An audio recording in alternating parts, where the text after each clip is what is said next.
Maleakhi pasal yang ketiga, ayat yang ke-18.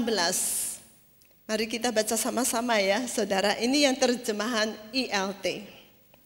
Lalu kamu akan melihat lagi perbedaan antara yang benar dan yang jahat, antara orang yang melayani Elohim dan orang yang tidak melayani Dia.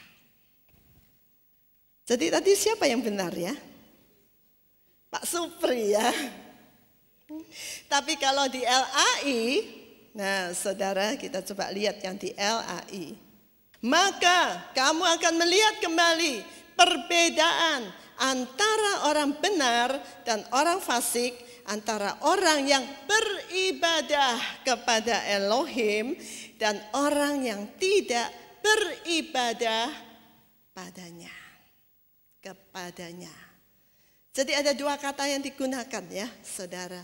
Beribadah dan melayani. Kok bisa begitu ya? Kok bisa begitu? Saudara tahu kenapa bisa begitu? Kenapa kok ILT bisa bilang melayani dan di LAI dikatakan beribadah? Apakah ada yang salah di antara kedua ini? Mungkin kalau saudara ingat beberapa waktu yang lalu saya pernah berbicara tentang arti beribadah. Beribadah artinya salah satu adalah melayani. Saudara, pagi hari ini sebetulnya saya mau berbicara tentang melayani.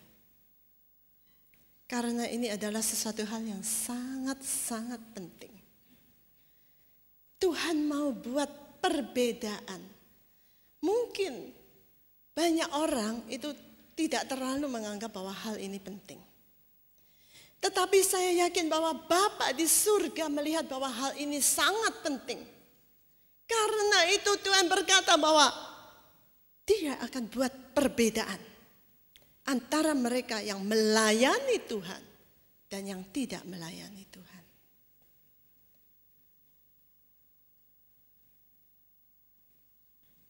Mungkin kalau hidup kita selama ini tidak ada perbedaan dengan orang-orang dunia. Mungkin kalau dunia khawatir, kita juga ikut khawatir. Kalau dunia hidup di dalam kekurangan, kita juga kekurangan. Kalau sakit penyakit di mana-mana, mungkin kita juga mengalami ketakutan dan kekhawatiran bahwa sakit penyakit itu akan menimpa kita. Mungkin kalau kita hidup di dalam tekanan-tekanan yang menekan dunia ini, saudara, itu artinya tidak ada perbedaan di dalam kehidupan kita dengan dunia ini. Kalau itu yang kita alami di dalam dunia ini, saudara, mungkin kita perlu memeriksa kembali hidup kita. Mungkin kita perlu mengevaluasi lagi.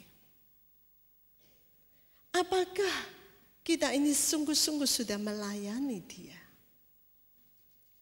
Melayani Tuhan. Ini adalah hal yang sangat penting. Saya menyampaikan ini kepada kita semua karena waktunya sudah sangat singkat. Mungkin tidak banyak waktu lagi yang bisa kita gunakan untuk melayani Tuhan. Hal ini sangat penting di mata Tuhan. Karena itu Tuhan berkata bahwa aku akan buat perbedaan. Aku akan buat perbedaan antara mereka yang melayani aku dan yang tidak melayani aku. Yang kedua, Tuhan Yesus berkata bahwa mereka yang melayani aku akan dihormati oleh Bapa-Ku. Saudara, kalau Bapa di surga tidak menganggap bahwa pelayanan itu penting, Bapa di surga tidak akan memberikan penghormatan. Saudara mungkin bisa cari ayat-ayat di dalam kitab suci ini yang berbicara tentang Tuhan menghormati seseorang. Tidak banyak, saudara. Paling enggak ada dua yang saya ingat. Yang pertama, bahwa Tuhan akan menghormati mereka yang menghormati Dia juga. Yang kedua, Tuhan berbicara bahwa Dia akan menghormati mereka yang melayani Tuhan Yesus. Kalau Bapa tidak menganggap bahwa pelayanan itu penting, Tuhan tidak akan berkata bahwa Bapa akan menghormati orang yang melayani Dia. Saudara, dihormati Tuhan itu luar biasa. Ada banyak orang mencari penghormatan manusia. Penghormatan manusia itu sebetulnya tidak ada artinya, saudara. Saya sering berkata, ngomong-ngomong sama suami saya, kalau manusia menghormati, mungkin hari ini mereka menghormati, besok mereka mengutuki, itu bisa saja terjadi. Tetapi kalau Tuhan menghormati kita, itu artinya bahwa kita memang sungguh-sungguh layak untuk dihormati. Karena penilaian Tuhan itu tidak mungkin salah. Penilaian Tuhan itu tidak mungkin keliru. Kalau manusia menilai, itu hanya sebatas luar. Tidak tahu apa yang terjadi sesungguhnya di dalam, itu nggak tahu. Tapi kalau Tuhan menghormati seseorang, Dia akan melihat sampai sedalam-dalamnya kita. Yang ketiga, kenapa penting? Saudara, karena pelayanan ini akan menentukan juga apakah suatu saat kita dianggap layak atau tidak masuk di dalam kerajaan Tuhan. Dengan kata lain, pelayanan ini salah satu hal yang menentukan apakah kita bisa pulang ke rumah Bapa atau tidak. Karena itu pelayanan ini sangat penting, saudara. Matius pasal yang ke-25, saya mau baca mulai ayat yang ke-26. Ini adalah perumpamaan tentang talenta. Talenta itu bukan hanya berbicara tentang kemampuan, ya, tentang bakat-bakat yang kita punya, tetapi talenta ini bicara tentang kepercayaan yang Tuhan berikan kepada kita. Segala sesuatu yang bernilai yang Tuhan berikan kepada kita. Karena itu perumpamaannya diberikan dalam bentuk talenta, sesuatu yang berharga. Apa saja itu? Hidup kita, waktu kita, segala yang ada pada kita, semua yang kita terima dari Tuhan, itu adalah talenta yang Tuhan percayakan pada kita. Ayat 26 dikatakan, ini bicara tentang hamba yang tidak menggunakan talentanya. Kita tahu ya, saudara, perumpamaan ini bicara tentang 3 orang hamba yang diberi talenta, ya, yang 2 menggunakan dengan baik, tetapi yang 1 ini tidak menggunakan talentanya dengan baik. Maka apa yang dikatakan oleh tuannya, namun seraya menanggapi, tuannya berkata kepadanya, "Hai hamba yang jahat dan malas, engkau mengetahui bahwa aku menuai di tempat aku tidak menabur dan mengumpulkan dari tempat aku tidak menebar. Oleh karena itu, seharusnya lah engkau menanamkan uangku itu kepada yang menjalankan uang.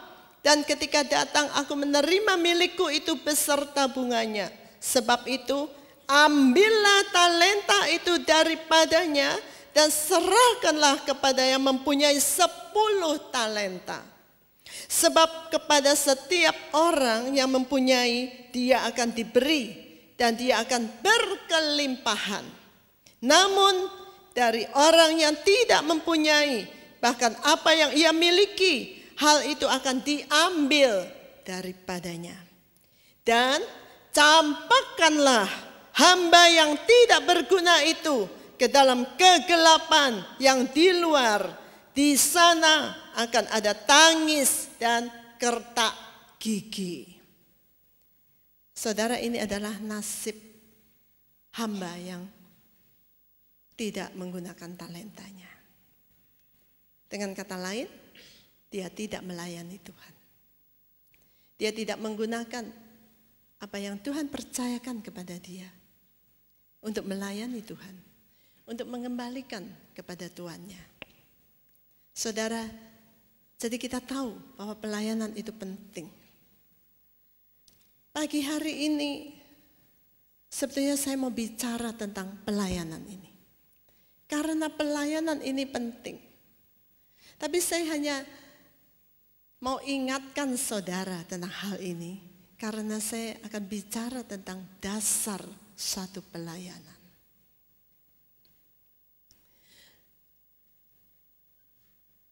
Pelayanan itu harus dimulai dengan kita duduk di bawah kaki Tuhan untuk mengerti apa yang Tuhan mau. Kalau kita bicara pelayanan, itu adalah sesuatu yang kita kerjakan bagi Tuhan untuk kemuliaan namanya. Dan bukan untuk diri kita sendiri. Itu namanya pelayanan. Memang ada banyak orang yang tidak mau terjun di dalam pelayanan. Kenapa? Karena kalau kita bicara tentang pelayanan, di situ kita akan bicara tentang pengorbanan. Akan ada banyak pengorbanan di saat kita melakukan pelayanan. Saudara bisa menangkap betapa pentingnya pelayanan ini. Betapa pentingnya kita itu bergerak dan melayani Tuhan. Ada banyak ladang pelayanan. Tapi semua inti pelayanan itu adalah pelayanan kepada jiwa-jiwa untuk kemuliaan Tuhan. Itu seharusnya pelayanan. Nah saudara, pada waktu saya menyiapkan hal ini, Tuhan berbicara tentang hal yang lain. Yang merupakan dasar di dalam kita melayani Dia. Yaitu Tuhan bicara tentang hati manusia. Karena kalau kita melayani Tuhan, bukan dengan hati yang murni, pelayanan itu tidak akan ada gunanya. Pelayanan itu tidak akan menghasilkan buah-buah yang manis dan berkenan di hadapan Tuhan. Seperti yang tadi sudah saya katakan, bahwa kalau Tuhan itu menilai, Tuhan itu akan menilai sampai jauh di dalam hati kita. Kalau kita melakukan sesuatu, mungkin kalau manusia menilai itu hanya luarnya saja.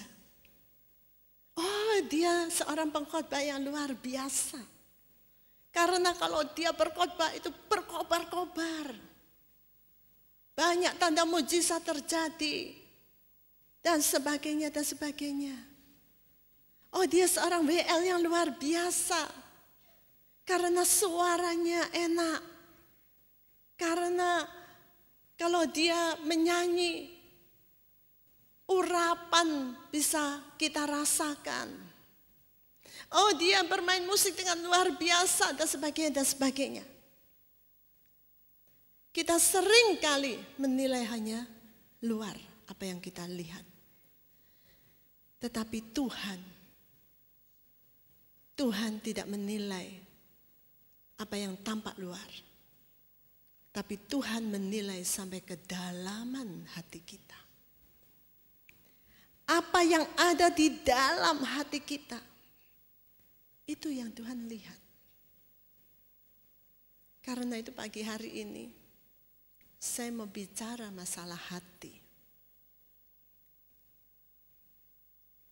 Masalah hati ini bukan masalah yang simple.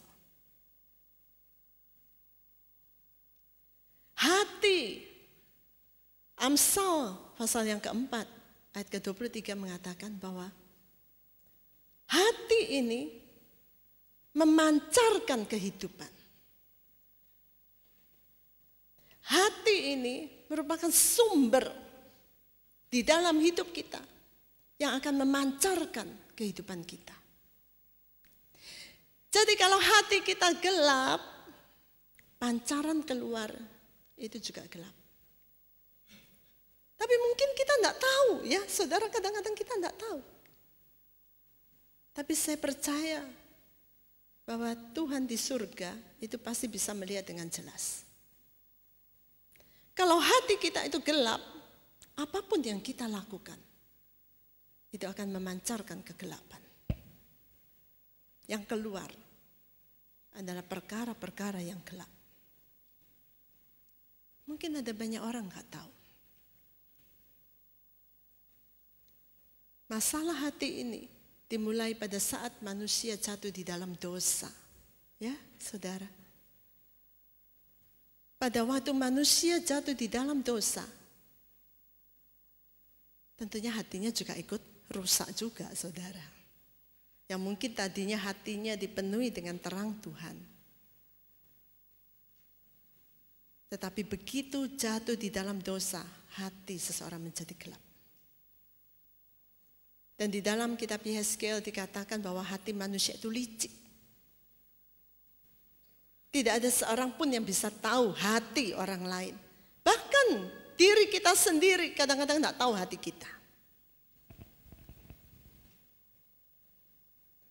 Coba saudara lihat kiri kanan saudara, muka belakang saudara. Apakah saudara tahu apa yang ada di hatinya sekarang? Tahu? Bahkan orang tua dengan anak, kita juga tidak bisa tahu.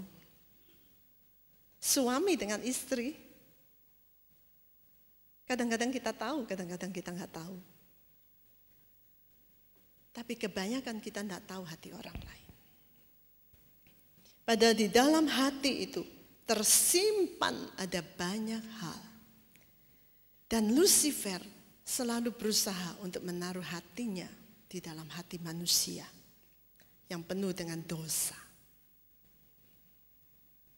Saudara, saya katakan yang penuh dengan dosa. Ya. Karena dosa itu adalah celah yang terbuka di mana setan akan gampang sekali untuk membawa pengaruhnya dalam hidup kita. Dan pasti dia akan berusaha terus transfer apa yang ada di hatinya, transfer. Kalau bisa anak-anak Tuhan itu diberi hatinya. Dan saudara, apakah kita tahu apa yang ada di hatinya? Hati iblis itu penuh dengan kesombongan, penuh dengan iri hati, penuh dengan kelicikan, penuh dengan dusta, kemunafikan, kepura-puraan,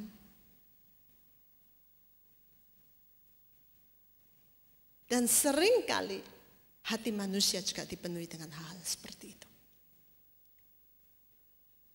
Ada banyak orang menyimpan kesombongan. Ini hal-hal yang tidak nampak, saudara. Hal-hal yang tidak nampak. Tetapi ini akan merusak sekali. Dan akan merusak gereja Tuhan. Akan merusak pelayanan kita.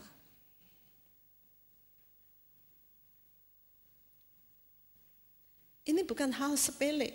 Ada banyak orang yang menyimpan sakit hati, kemarahan, iri hati, kesombongan dan semuanya.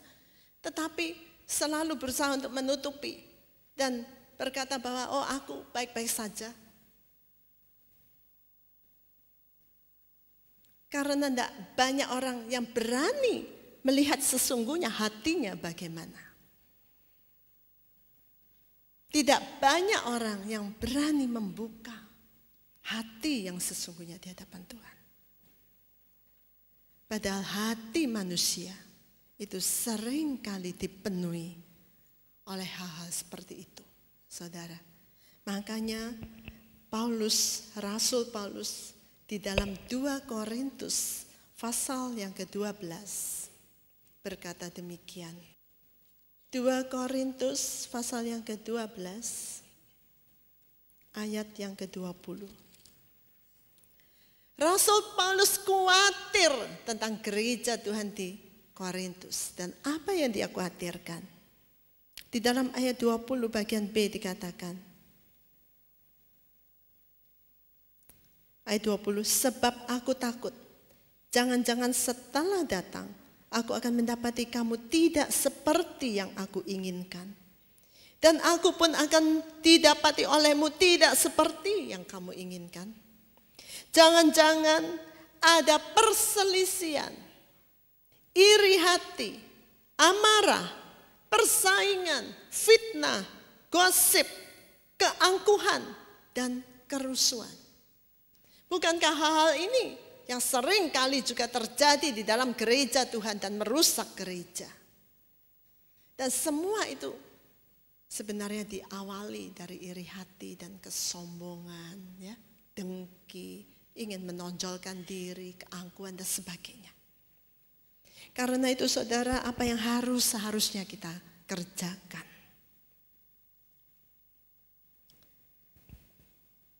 Yang pertama, mungkin hal-hal ini kita sudah sering mendengar. Tetapi mari kita sekarang belajar untuk tidak hanya mendengar, tetapi kita praktekkan, kita lakukan. Ya. Yang pertama, jangan suka menonjolkan diri atau jangan ingin selalu tampil. Ini artinya jangan suka mengangkat-ngangkat diri kita. Jangan takut saudara. Yang mengangkat itu Tuhan. Kalau Tuhan melihat sudah waktunya kita diangkat, kita pasti diangkat. Kalau Tuhan yang mengangkat, tidak ada seorang pun yang bisa menjatuhkan kita. Karena itu, jangan kita berusaha dengan kekuatan kita sendiri. Untuk selalu ingin menonjolkan, ingin memamerkan apa yang kita lakukan. Ya, saudara. Saya harus hati-hati di dalam membicarakan hal ini. Karena ini ada perbedaan yang tipis sekali dengan bersaksi untuk Tuhan. Ada banyak orang dengan berdalih untuk bersaksi bagi Tuhan, tetapi sebenarnya karena ingin memamerkan apa yang sudah dia lakukan. Ingin mengatakan kepada dunia bahwa ini loh aku, orang yang diurapi Tuhan. Ini loh yang sudah aku lakukan. Ini loh yang sudah aku kerjakan.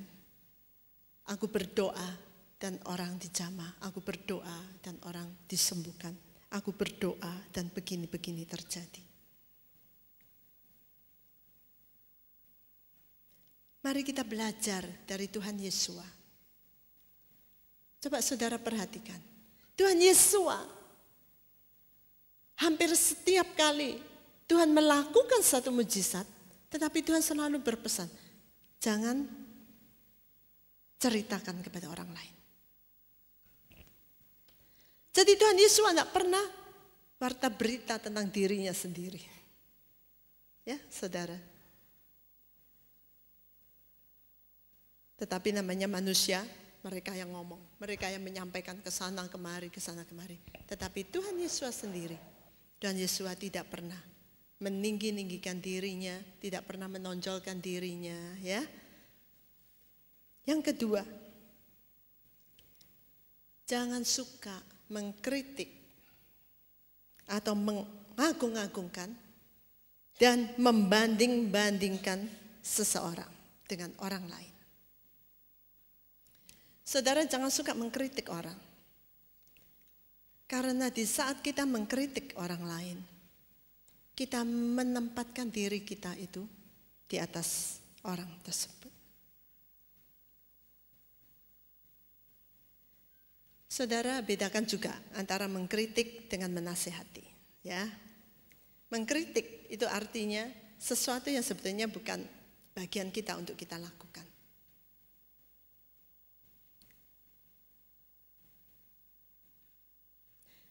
Seseorang yang mengkritik orang lain itu akan jatuh di dalam dosa kesombongan.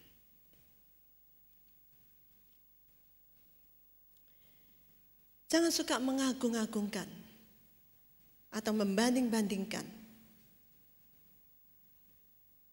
seseorang dengan orang lain.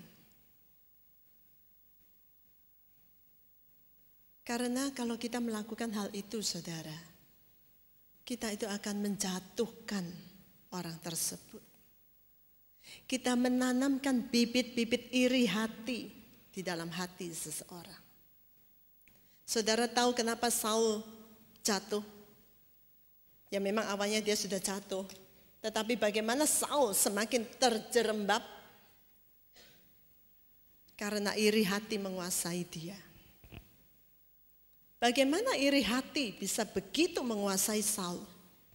Sampai sisa hidupnya hanya dihabiskan untuk mengejar-ngejar Daud saja. Itu sebetulnya hal yang sia-sia ya. Dan Saul membuat hidupnya menjadi sia-sia. Karena apa? Karena ada iri hati di dalam hatinya. Makanya saudara, iri hati ini jahat banget ya. Makanya kita jangan mau. Kalau setan menaruh iri hati di dalam hati kita. Tetapi kita juga jangan mau dipakai oleh setan sebagai agennya untuk menyebar bibit-bibit iri hati. Bagaimana iri hati bisa menguasai Saul? Iri hati itu mulai menyusup di dalam hati Saul. Pada saat sekelompok wanita menyanyi, mengeluh-elukan Daud. Dan mereka menyanyi, Saul mengalahkan beribu-ribu musuh. Ya, saya lupa lebih lanjutnya. Lagunya lupa. Dan Daud berlaksa-laksa. Laksa itu puluhan ribu. Jadi bukan ribuan lagi kalau Daud. Tetapi puluhan-puluhan ribu. Pada waktu Saul mendengar hal itu, hati Saul tertusuk dan iri hati langsung masuk di dalam hatinya dan menguasai dia. Dan setelah itu, sisa hidup Saul sungguh-sungguh sia-sia. Karena dia bertindak, melakukan perkara-perkara berdasarkan iri hati, kebencian dan kemarahan yang menguasai dia. Saudara jangan suka ya membanding-bandingkan pelayan-pelayan Tuhan satu dengan yang lain. Oh dia loh lebih urapan. Oh dia lebih enak. Ya kalau bicara. Dia lebih bagus.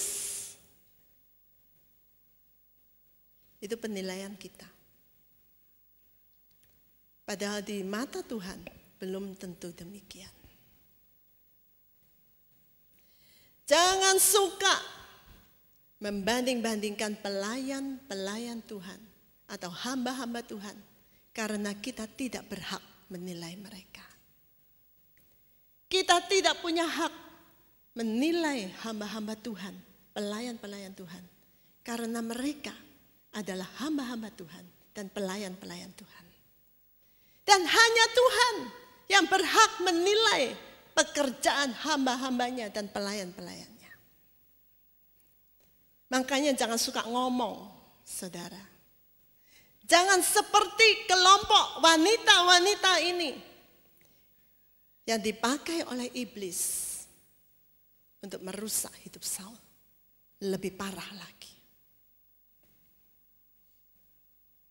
Jangan kita menjadi agennya setan. Tetapi kalau kita, di saat kita diberkati, puji Tuhan. Ya, nggak usah banyak omong. Puji Tuhan. Berikan kemuliaan untuk Tuhan. Karena tidak ada seorang pun yang bisa melakukan sesuatu kalau Roh Kudus tidak memberikannya. Tidak ada seorang pun yang bisa menyembuhkan orang sakit. Tidak ada. Kalau bukan Roh Kudus yang bekerja dan menyembuhkan. Tidak ada seorang pun yang bisa menobatkan orang lain. Mungkin dia dipakai Tuhan untuk menyampaikan firman yang bisa menyentuh hati seseorang. Tetapi itu bukan dia. Tetapi itu pekerjaan Roh Kudus. Karena itu juga tidak ada seorang pun yang berhak menerima pujian. Hanya Bapa di surga. Tuhan Yesua, Ruach HaKodes yang layak untuk menerima segala pujian. Yang ketiga, kita itu harus tahu tempat kita masing-masing. Jadi jangan rebutan tempat, saudara. Nggak usah kepingin jadi seperti orang lain. Ya. Setiap kita itu indah di mata Tuhan. Karena Tuhan menciptakan kita dengan satu rancangan yang khusus. Dengan satu rencana yang khusus. Yang tidak bisa ditempati oleh orang lain. Meskipun mungkin kita merasa bagian kita ini kok hanya seperti ini. Tetapi di hadapan Tuhan tidak ada yang namanya hanya seperti itu. Kenapa Tuhan memberikan perumpamaan tubuh Tuhan Yesua ya seperti tubuh? Karena Tuhan mau memberikan gambaran yang jelas. Bahwa setiap anggota tubuh ini penting. Meskipun rambut ini kecil ya saudara.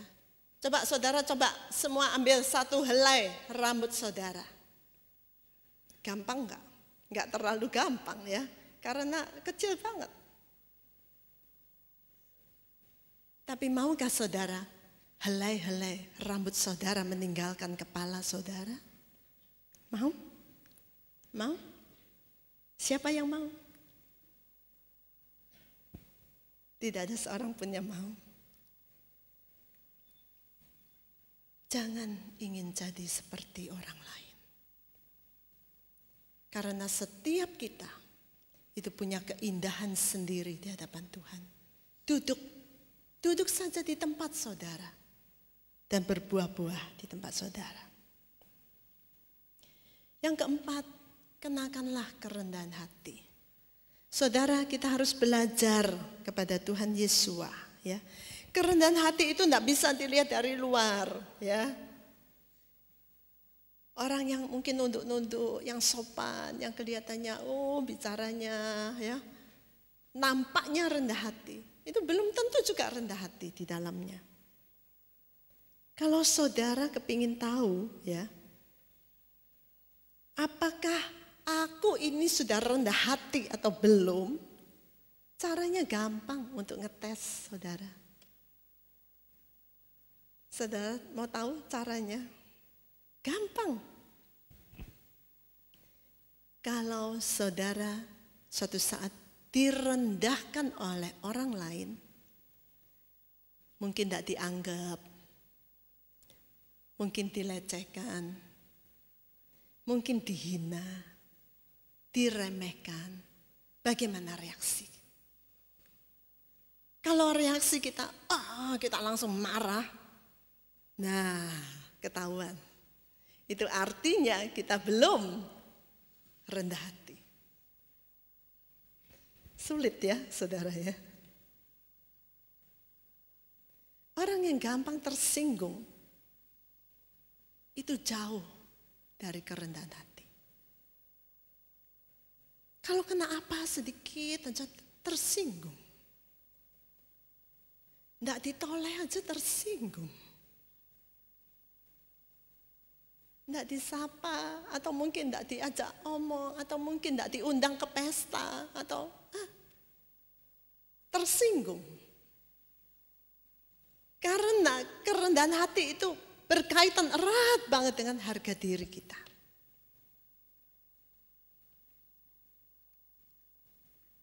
Kebalikannya itu kesombongan ya saudara. Belajarlah untuk rendah hati. Belajarlah dari Tuhan Yesua. Coba lihat Tuhan Yesua. Dia dihina, dicaci maki, diludahi dan sebagainya. Padahal dia tidak punya salah. Dihina, dicaci, direndahkan oleh manusia-manusia yang dia kasihi, yang dia tebus. Tetapi Tuhan Yesus tidak sakit hati. Saudara, saya ngomong begini bukan artinya saya ini sudah rendah hati. Enggak, saya masih jauh juga. Masih belajar ya. Belajar. Kalau ada sesuatu hal yang seperti merendahkan, saya belajar untuk menelan, saya belajar untuk tidak sakit hati, saya belajar untuk menyingkirkan keakuan, saya belajar untuk tidak mengingat-ingat dan tidak membuat hati ini sakit. Ya, belajar.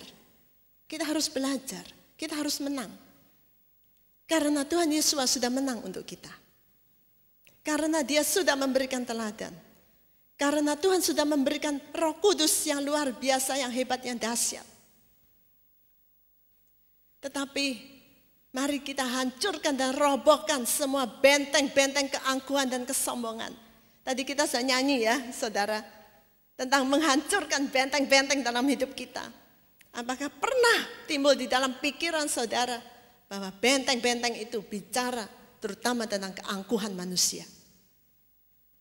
Kalau saudara baca di dalam 2 Korintus 10, ya 10 kalau saya tidak keliru.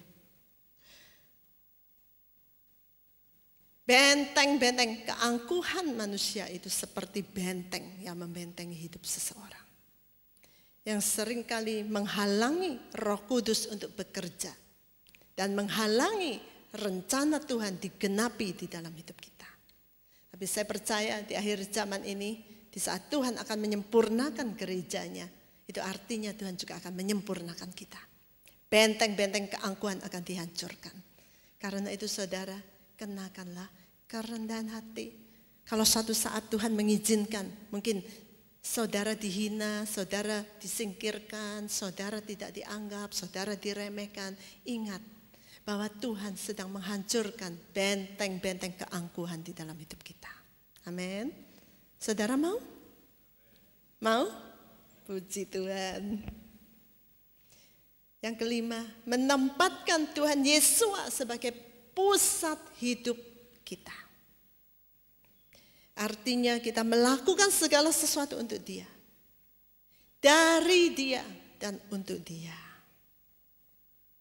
Karena kita tahu saudara bahwa kita menerima segala sesuatu itu dari Tuhan. Ya, dari Tuhan.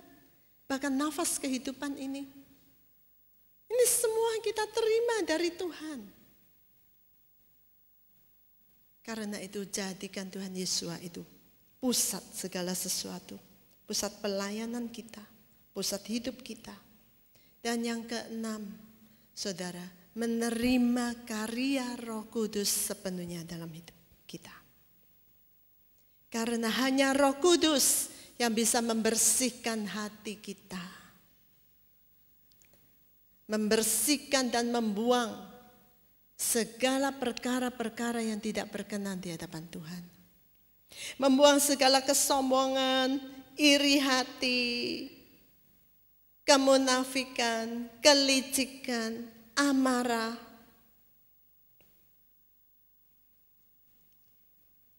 Karena hanya Roh Kudus yang bisa menyadarkan seseorang. Bagian kita, saudara, kita membuka hati kita. Membuka hati kita. Ya. Seperti yang saya katakan tadi di awal.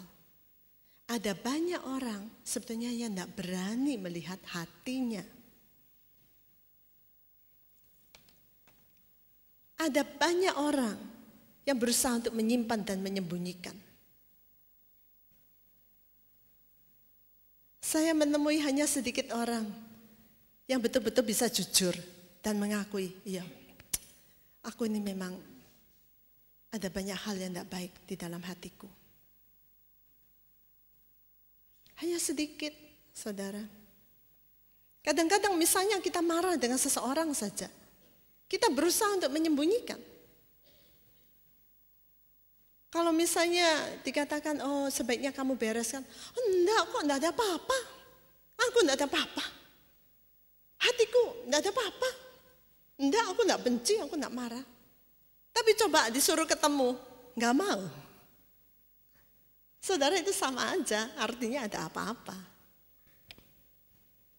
Di saat kita nggak bisa ngomong dengan ramah dengan seseorang, itu artinya ada apa-apa di hati kita. Ada banyak orang yang nggak bisa jujur. Kadang-kadang ada iri hati di dalam hatinya, tetapi itu ditutupi dengan banyak hal. Enggak ada apa-apa. Aku baik-baik saja. Roh Kudus tidak bisa bekerja selama kita menutup itu dan kita memendam itu di dalam hati kita. Kalau kita mau Roh Kudus membersihkan, itu semua harus dibongkar keluar. Di saat mungkin Tuhan menerangi dengan firman-Nya, atau mungkin ada kejadian-kejadian yang Tuhan izinkan terjadi dalam hidup kita. Mari kita berani melihat apa sesungguhnya yang ada di hati kita.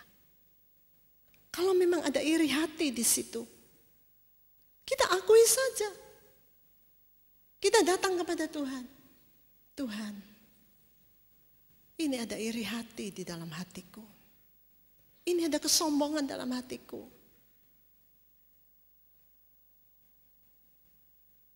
Dan saya percaya di saat kita mengaku,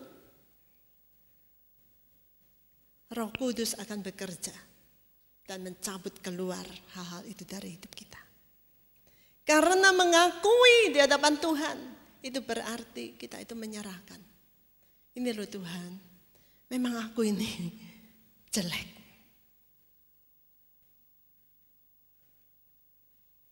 Maka Roh Kudus akan mengambil alih hidup kita. Dan Tuhan berkata, aku akan berikan kamu hati yang baru, roh yang baru. Seperti di dalam kitab Yehezkiel 36 ayat yang ke-26 dikatakan, Tuhan mau berikan kita hati yang baru. Hati yang baru. Karena hanya dengan hati yang baru kita bisa melayani Tuhan dengan baik. Kita bisa menghasilkan buah-buah yang manis di hadapan Tuhan. Karena saudara, selama kita biarkan kemarahan, sakit hati, dendam, iri hati, kesombongan, semua itu tinggal di dalam hati kita, itu seperti jamur. Ya, di Wonosalam, saudara, pada waktu kami dulu pertama kali ke sana, ada banyak pohon durian di sana. Tapi pohon duriannya itu penuh jamur. Pohonnya itu berjamur semua. Dan apa yang dihasilkan? Hanya buah-buah yang kecil dan tentunya nggak enak buahnya. Tetapi setelah sekian waktu mulai diobati, memang buahnya belum banyak, ya, saudara. Tetapi semakin membaik dan ada perbaikan.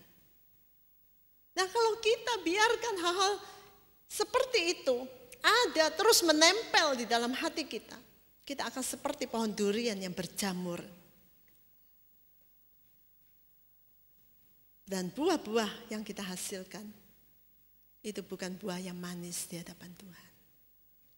Saudara, Tuhan ingin kita berbuah-buah.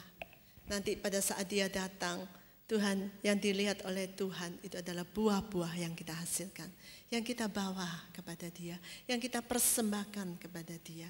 Dan buah-buah ini hanya bisa muncul kalau kita itu siap untuk dikorbankan di atas mezbah Tuhan. Melayani Dia dengan segenap hati kita, dengan ketulusan hati kita. Mari kita gunakan waktu ini dengan sebaik-baiknya untuk melayani Tuhan. Jangan ada yang diam-diam saja dan tidak melakukan sesuatu. Tetapi layani Tuhan. Paling enggak kalau saudara mungkin saat ini, apa ya yang mau aku lakukan? Saudara, ruangan doa di bawah itu terbuka untuk kita semua.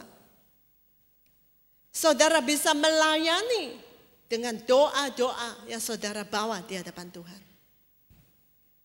Dan itu sangat berharga di hadapan Tuhan. Saya yakin bahwa doa estafet itu Tuhan yang menghendaki. Karena Tuhan yang menyuruh. Dan kalau kita mau menyenangkan hatinya, lakukanlah apa yang Tuhan kehendaki. Ya, saudara, memang pelayanan itu luas sekali. Paling enggak saudara bisa berdoa mulai sekarang. Bapak, apa yang Bapak mau aku lakukan? Biar aku mempunyai hati seorang hamba untuk mentaatimu. Amin. Amin.